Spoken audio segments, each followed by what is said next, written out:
Alright, I'm still doing alright on time. I wish I could remember the brother in the black. His name at the park. He was so cool. We're gonna do a quick intermission here today. Yeah, some of those videos from last night are really intense. I didn't realize it until I started looking at and trying to recall some of the things that were said in the feeds. You don't really realize what an intense human being you are when you're trying to reach people and you really love them. But it's like your dad kicking your butt because you're doing something really stupid, and he has to really come across really hard sometimes because he loves you very greatly. So it's all good, man. Those guys that reply on my YouTube, man. You're babbling about stuff that it's like I'm writing stuff real clear and concise, at least according to me. I try to explain it in as elementary terms as I can, and I'm like, you're just too stupid to get it. God. It's laughable. And I'm like, there's billions of people probably worldwide most likely having access to this through hacker networks and in foreign countries where they actually have more liberties and freedoms and intelligence here in the United States, and they're not told what to do. And it's just like almost laughable. You know, it's like you get these arrogant little punks coming on and thinking that they're talking about something intelligent, and you're explaining it to them in rudimentary, elementary terms that basically they've told what to do and think what to do from their TV, and they're being completely stupid, and they're analyzing real poor, and you're just babbling about stuff that you don't even, you're just, and that one guy, that's awfully pious of you. It's like, nah, I said, dude, only certain people have access to me in certain corridors, and I'm in the safety surveillance corridor under protection federally and through other groups and stuff, and that's awfully pious of you. It's like, no, man, if it was up to me, I'd be playing ball at the park and dating somebody and having a regular, what you call a typical life. I don't like where I'm at, man. It's not cool. I mean, I wouldn't have chosen the life that I was given because it was set up by people that think they control the world. I think that's awfully pious of them. I think you're looking to spell pious, P-I-U-S, because there's a school named St. Pius in Albuquerque, and that's how pious was spelled. So I think the guy was spelling pious wrong. I'm not the best speller, but I do remember teams with just pretty decent basketball teams, and St. Pius had some pretty good basketball teams. That's the only way I would have remembered. Oh, that's funny. I have a good time, man. I was talking to the young lady next to me. It's like, you know, I kind of like kicking some of these obnoxious smart alecks' butts. You know, it feels kind of good. It's like it's like taking the bully and kicking his butt for being such an obnoxious little shit, you know. It actually kind of feels good, you know, taking some of these people that are so mean and obnoxious to each other and taking them outside, and, you know. It's like that joke, I told you the joke about the donkey. Have the donkey. We're going one more time. It's Sunday. That was yesterday was the Sabbath. Today's Sunday when all the hypocrites get up and say they're self-righteous. So we're going to tell the joke about the donkey. There's a bar, right? I mean, we've heard this one like 4 times. It's a funny joke. There's a bar, and they got a big barrel full of money, huge barrel full of money. And they have this donkey, and this donkey is just melancholy, mellow. You can't make him laugh. So the guy's like, really? So if you make that donkey laugh, you can to get all that money, man, there must be like, God, that's a lot of money. How do you guys protect it and everything and stuff like that? Oh, we got good security and everything like that. Oh, yeah, there's probably we figured about maybe close to $100,000 in that barrel. That's cool. I could do $100,000. So he goes, everybody's tried everything. He can't make that donkey laugh. Walks up, whispers in the donkey's ear. The donkey falls on the floor just laughing his butt off.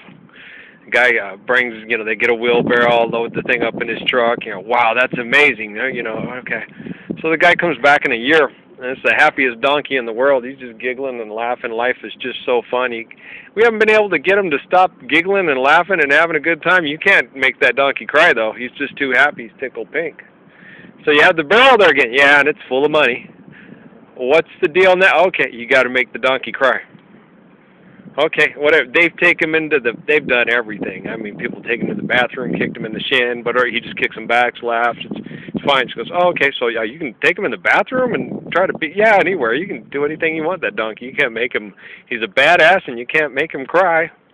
No, so now the thing's to make him cry instead of to make him laugh. She goes, okay, so he takes him in the bathroom. Comes out, barely they're dragging the donkey back out. The donkey's crying. He's inconsolable.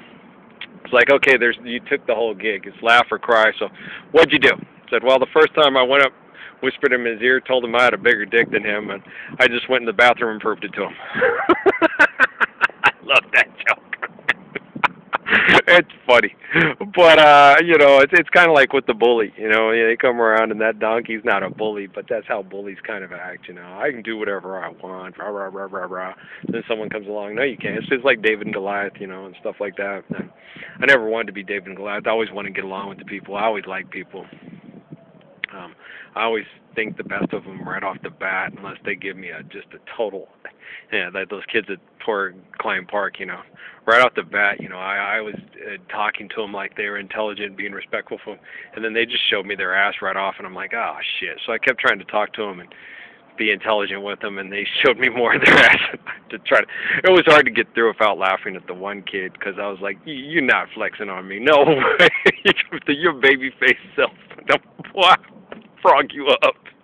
I got through it, and then when the little girl was about 4 feet tall, trying to flex on me too, and she actually thought she did it, you know, and I went and was, I mean, after I had her all upset, and she was so upset, I mean, I went and apologized to her to try to help her get herself back, and it just gave her more, you know, peacock feather, cock and bull crap, you know. She followed me around the corner and flexed, and I'm sure the people watching it were like laughing their butts off, you know.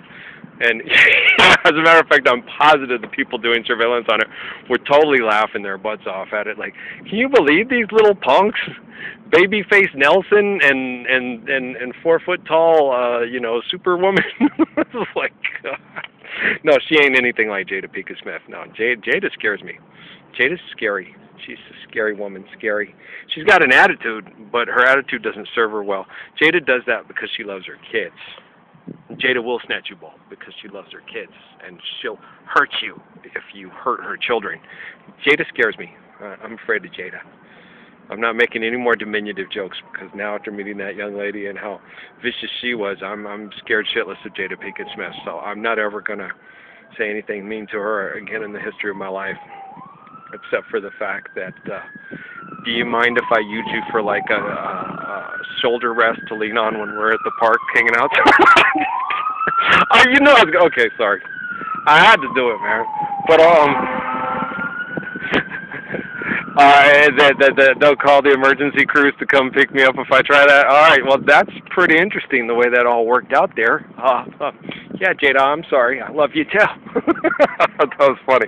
So we're gonna load this stuff up, man. And,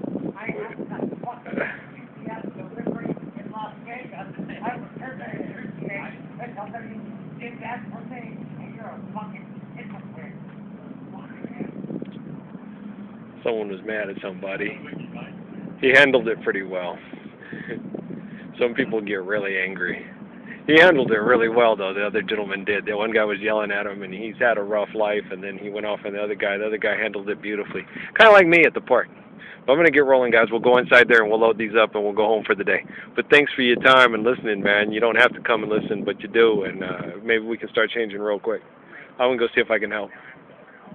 Oh, no, he's good. He's taking off. All right, blessings and peace.